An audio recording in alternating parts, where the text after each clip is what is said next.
Speaking of elections, earlier this month, Nikki Haley announced she was running for president in 2024. So how likable is Nikki Haley? Well, Rasmussen reports as, quote, if the contest for the Republican nomination were between Nikki Haley, former President Donald Trump, and Florida Governor Ron DeSantis, which candidate would you support? 25% said they would support Nikki Haley, 30% said Donald Trump, 19% said Ron DeSantis, and 18% said some other candidate. 8% said they're not sure. Rasmussen reports also asked, quote, if the 2024 election were between Nikki Haley and Joe Biden, who would you vote for? 45% said Nikki Haley, 41% said Joe Biden, 10% said some other candidate, and 3% said they were not sure. So let's bring in Rasmussen Reports head pollster Mark Mitchell to break all this down for us. Mark, it's really early, but I guess looking at this, I understand why Nikki Haley thinks she stands a chance. I'm surprised by the numbers.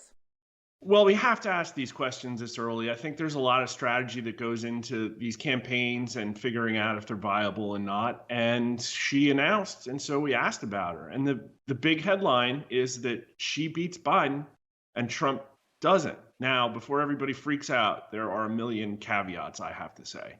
But before that, let's talk likability. And comparing her to DeSantis and Trump, she's the least likable among all voters. She's about on par with Trump, and DeSantis does slightly better, about 5 points with all voters. But among Republicans, she's in a distant third. Trump and DeSantis have about 75% favorability rating among Republicans. She only does 55%. So why is she up in Trump territory among all voters? It's because she does a lot better with Democrats.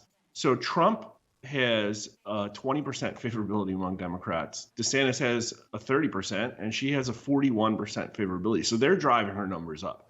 Now, as far as like caveat one, is she going to be the candidate? And based on my numbers, I just don't think that that's going to happen. We showed previously Trump leading DeSantis quite a bit among Republicans to be the candidate for 2024. And then we asked that question again and layered her in, and Trump does even better. So she basically took some points from DeSantis and she took some points from Not Sure.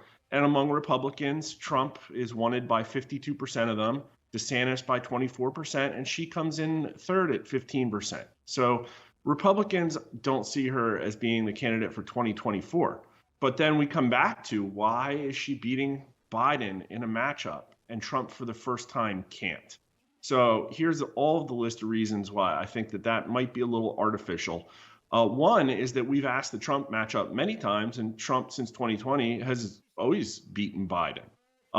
Two, it is early, and these numbers for both Biden and her are in the low 40s. And so there's a lot of people who want another candidate or who are not sure. And you never know how those people are going to swing. In fact, recently they've been swinging a lot more Democrat. And then also when we asked the most recent Trump-Biden rematch, we really picked probably the absolute worst time to ask that. Trump had a pretty tough time in January, especially with the McCarthy stuff, and he's been out of the news so long and had a big loss in November. And also it was the 2 days after Biden's State of the Union address. So Biden definitely had a little bit of an uplift there. But now if you look at who likes Nikki Haley compared to basically her Trump numbers versus her numbers. She does better with men, does about the same as Trump with women. She does better with older voters, and Trump does better with younger voters. But she does 9 points better with Democrats. And so that's who's given her this edge against Biden. She's poaching all these Biden votes. Here's the problem. I don't think those votes will actually wind up materializing. Maybe she can be the Democrats' candidate. I think that honestly makes more sense. I mean, she really is more in line with, say, Hillary Clinton than she is Donald Trump. She's really a neoliberal, neoconservative. She's part of that establishment. So that actually just makes sense. And if you notice, she's getting really good coverage in the liberal media, Mark. Yeah, her favorability among Democrats is 41%, Republicans 55%. Not a very big spread there, but Republicans still like her more than Democrats a little bit. A little bit. It's good to see you, Mark. This was a fun one. Thanks for doing this. My pleasure. You know what I'll be interested in seeing, Mark, is what happens to Trump's favorability after his trip to Ohio yesterday. So I expect we'll probably see something from you guys on that soon. Yeah, we're going to have to wait a little bit. I used up all my Trump points gonna have to give it a couple weeks to see if something major happens. I can't pull on Trump every day, you know.